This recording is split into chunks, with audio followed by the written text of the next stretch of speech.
Let's try this mystery bottle. I don't even know if this is legal or safe to drink. I saw this at my local Pakistani supermarket, and the only thing on the package is this statement. This syrup of Motia has been prepared from very costly and rarely traceable things such as flowers and medicines. According to the Unani Tib, it is the most praiseworthy thing, especially for heart and brain, giving quick strength to the heart and brain like electricity. Am I going to get superpowers after drinking this? This bottle looks super shady. The label is just taped on, and there's some things floating in the liquid as well. Oh, that's tight. I hope I don't burn my nostrils smelling this.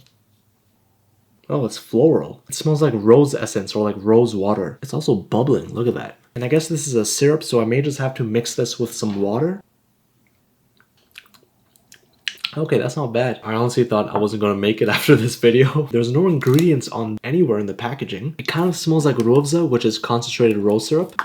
I hope it's not expired. Hold on, let me try this by itself. Oh, yeah, it's kind of like a rose syrup, but not as sweet, not as thick, and I don't know, it's some other type of flower. I don't know what it is. I'm just happy I'm able to drink this and I'm not throwing up right now. And it looks kind of cool. It's almost like a neon yellow. If I had to rate this, it's not bad. It's actually quite good. I'm gonna give this maybe 8.1 out of 10.